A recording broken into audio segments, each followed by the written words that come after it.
Chapter 10. And here's where I accidentally skipped over the end of chapter 9. So if you're following along, we're jumping to chapter 10 now because I made a mistake. Okay. So he called his 12 disciples to him and gave them authority to drive out evil spirits and to heal every disease and sickness. Keep in mind, this includes Judas Iscariot. Healing, preaching the gospel, healing every disease and sickness, driving out evil spirits.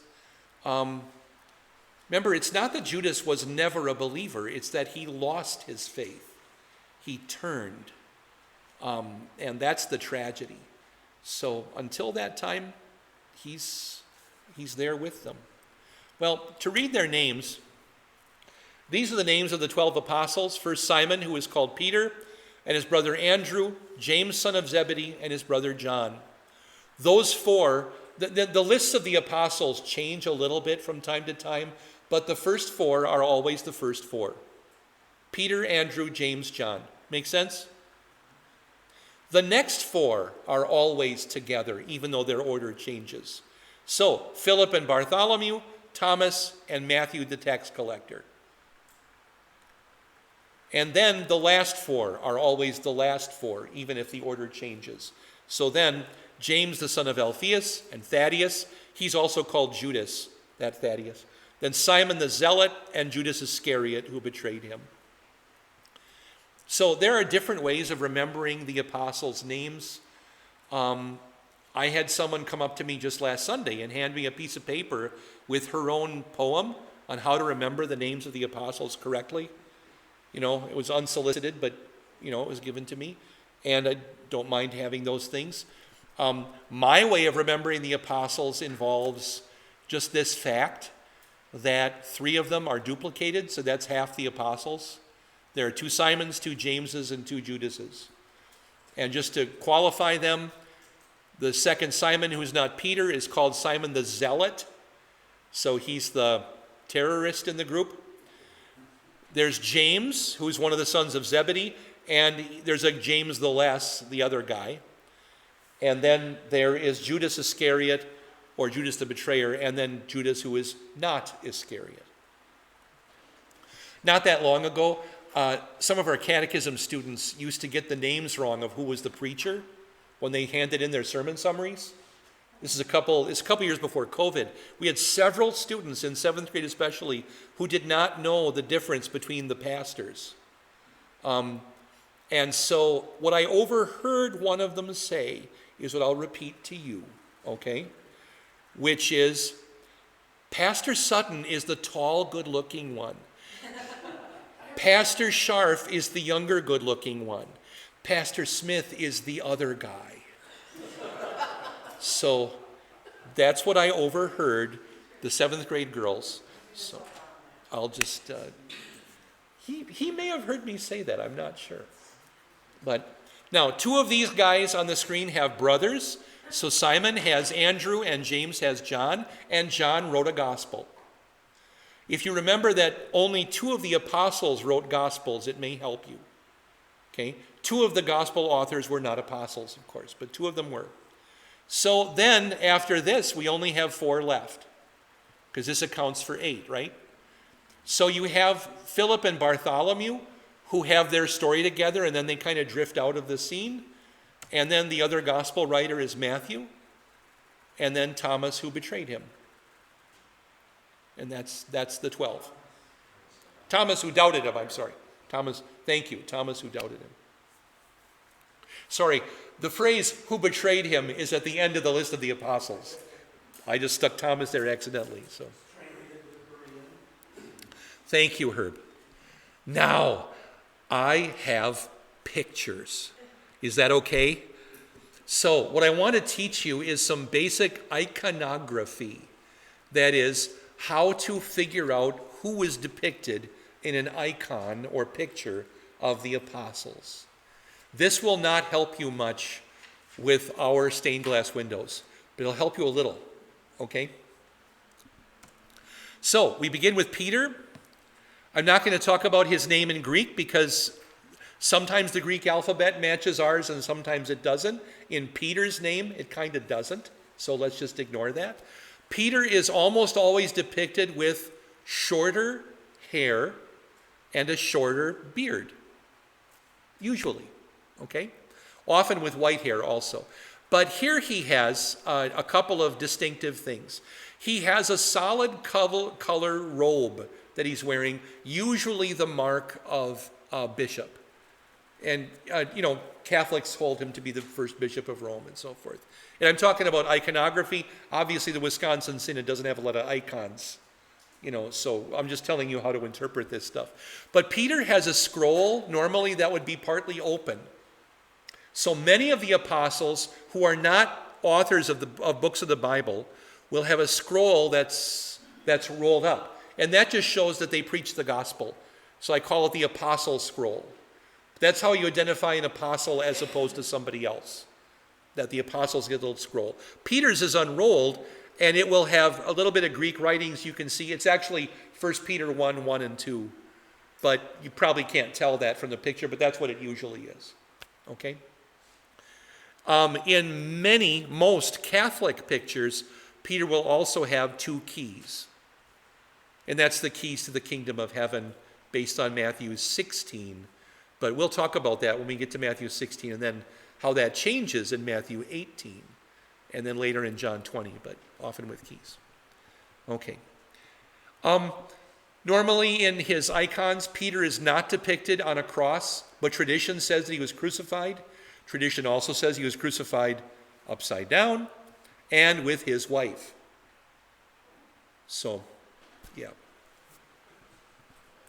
In fact, that's part of the tradition is he was spending so much time comforting his wife about their coming crucifixion that he forgot to tell the soldiers he didn't want to be crucified the same way that Jesus was.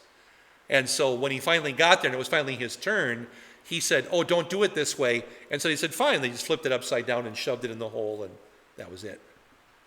So rather brutal. However, that's a 4th century legend. So 300 years after the fact, did they have all the details right? I don't know. Do you mean the legend about upside down or with his wife? I never heard that. All of it. Even crucifixion. We don't know that Peter was crucified. Jesus kind of hints about it, though, when he says they will lead you where you do not want to go and stretch out your arms. That's John 20. And so there is a hint there that he would be crucified, but that's all in Scripture. The rest of it's all just legend. It's not a bad legend. It doesn't contradict anything. There's no miracle associated with it. It's just the way he died, so I think it's probably accurate, but at least the crucified part. Okay, then Andrew. Notice Andrew's hair. What's the thing you notice about Andrew's hair? Say it again?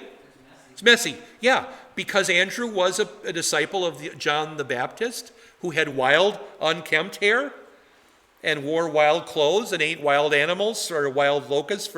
And so Andrew, one of his disciples, gets wild hair also in the icon. And then Andrew has a single scroll, an apostle scroll, not much else. Notice the circle around his head, though. What's that called? A halo. Yeah. Pastor, Yes. is there any significance to the way he's holding his hand? I noticed in the other one that is one finger. One finger is kind of... We will get back to Peter's stump finger because, and maybe, I don't know, if you want to keep track of how many apostles are shown with stump fingers, there's quite a few, but not Andrew. Andrew is shown with all of his digits, although he's holding them in a weird way, but I don't know why he's holding them in a weird way. Say that again? Yeah. Yeah. Mm-hmm. But Andrew shown here also with long pointed beard and forked. The archaeologists have looked at graffiti from the time of Jesus and deduced that forked beard was pretty popular around the time of Jesus' ministry. I'm uncomfortable thinking of my Savior with a forked beard, so I'm just going to pass over that point. Let's just leave it. This is James. James also missing a finger. James is always shown with curly hair that's never white. Why? Because he died so early. He dies early in the book of Acts. He's run through with the sword.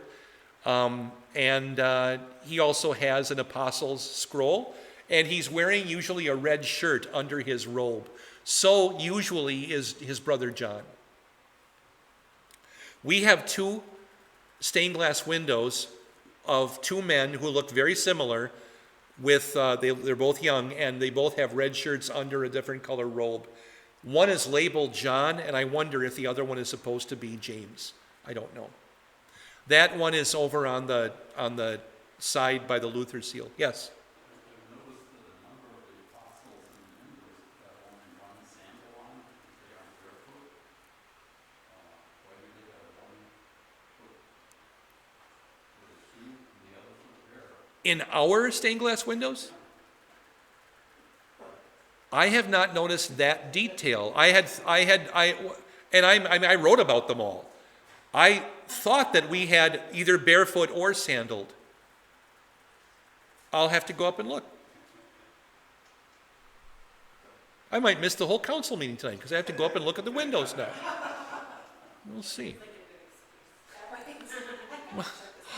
Very good excuse. This is John. He's often depicted as a very young man or a very old. And here he's very old. You see that he has a book that's open with Greek. It happens to be the Greek text of John 1:1-2. So that's his gospel that's open. You see the little thing behind him on the green tablecloth? That's not a pipe. What is that? It's pen and ink. Why isn't it a quill? Why not a bird feather? Because nobody used bird feathers until about the 4th century. True. That's remarkable that they got this right on this icon, because that's one way that you can tell the date of an ancient biblical manuscript. If it's written in a certain way with usually slightly thicker and uniform letters, pre-3rd century. So thinner, scrawling letters, obviously written with a quill that has like a narrow side and a fat side, like a quill will. That's post-4th century. So there's a transitional century in there where some are both, but yes. Papyrus reed. Yeah. So papyrus is empty inside or hollow inside, like milkweed. Lop it off, Even at an angle, it's going to give you a nice, solid, fat, ink, blue line, ultimately. And their ink came mostly from octopus ink. You would go out in the shallows and catch an octopus, empty its ink sac, mix it with usually some oil, and you've got, a pretty decent supply of ink there. Catch a couple of octopi and sell it. Kids would make money doing this. So up in the upper right-hand corner, you've got that, obviously a capital I, or Yoda. And then what does that letter look like that's next to it? Might look like a Q to you, but it's really a stylized W. Up in the upper right corner. It's just like a rounded W. That's the Greek letter omega. And so that's the vowel of John's name, Ioannes. That's how you spell John. And so that's just how that's written, actually. So that's just his name. All right. Say that again. That's a capital. Greek has two cases like English does, uppercase and lowercase. Philip is next, usually depicted as a beardless youth with a red bishop's robe. He's got the scroll there. Another guy with the finger missing, though. Why would all these guys have their fingers missing? It's not persecution. It's always the same one. Yeah, it's always the same one. The one you don't know, the one you don't need to write with, but on your right hand. Why? If you're from the tribe of Judah, it's never a problem. If you're from the tribe of Benjamin, it's never a problem. If you're from the tribe of Levi, watch out. What happens when you turn 30? You become a priest. You have to go serve in the temple. So the guys found out that if I lop off my finger, then I'm mangled, I'm imperfect, and now I'm forbidden from serving in the temple. So for some of the apostles, it seems like the tradition was some of them lopped off a finger. And the one actually who really has the best attestation of this is not one of the apostles. It's Mark, the evangelist. His nickname was Colobadactylus, which means the stump-fingered. It seems like Mark took all of them off of one side, all the tips of, I forget if it was right or left. But he did it because he was from the tribe of Levi, and he did not want to go serve in the temple. He wanted to go preach the gospel. So, lop off a finger, and there you go.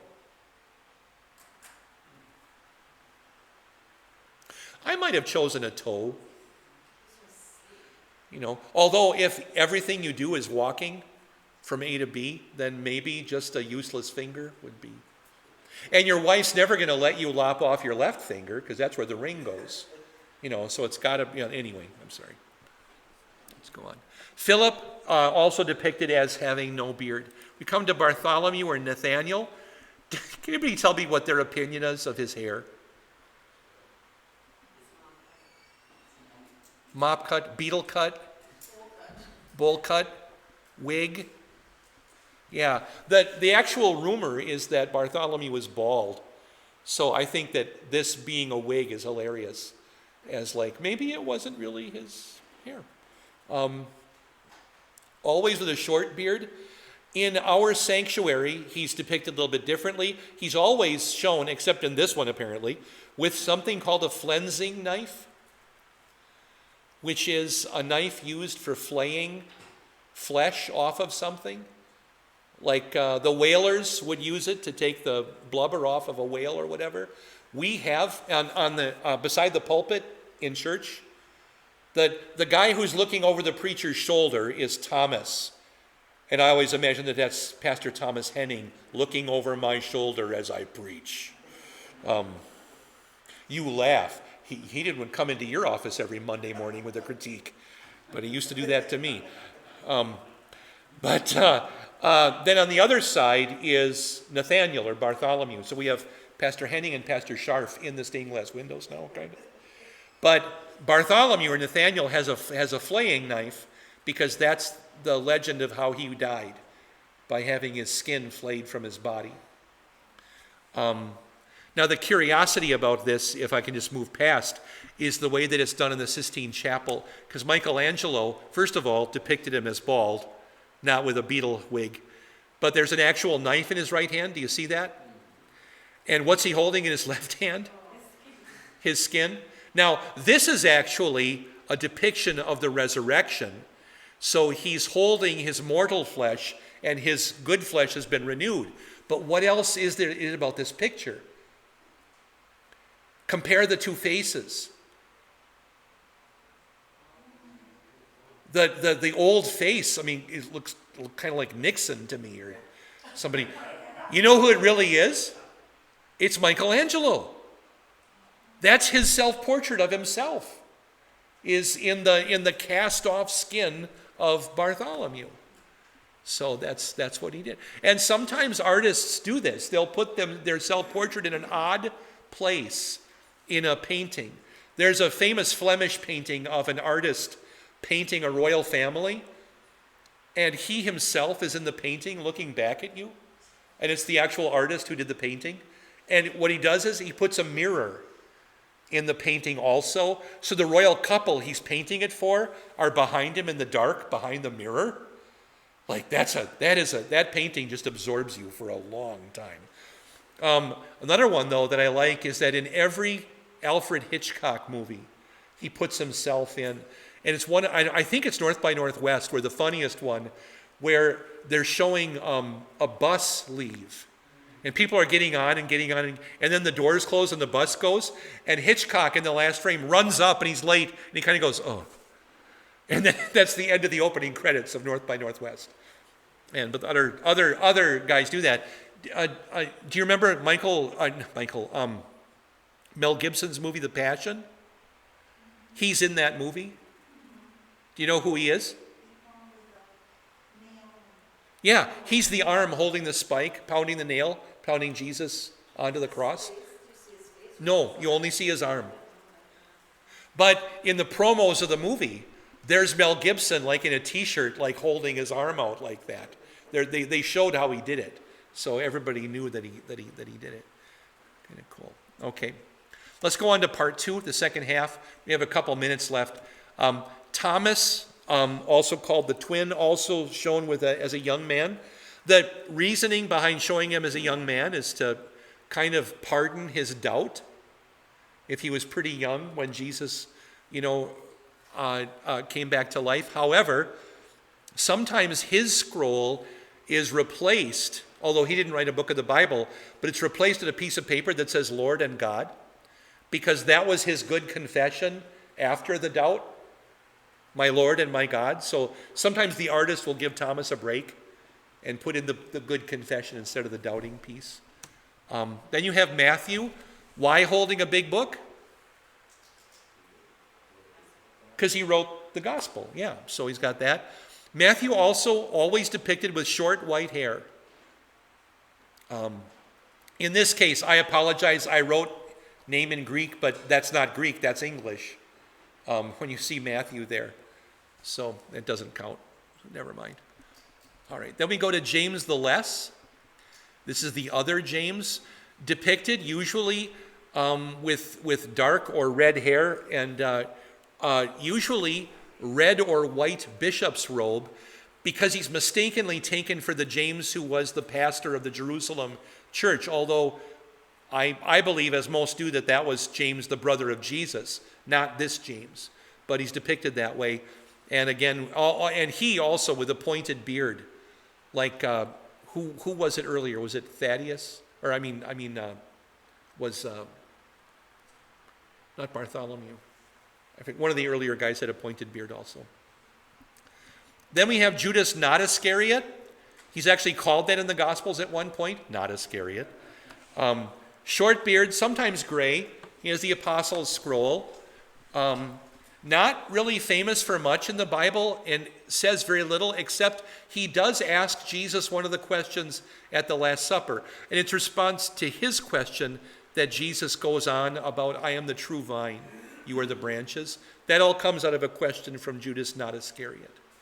So, then we have the other Simon. Simon, he's often called the Cananean, but our translations usually say Simon the Zealot, just so people don't get too confused. But I wish that would just be in the footnote at least.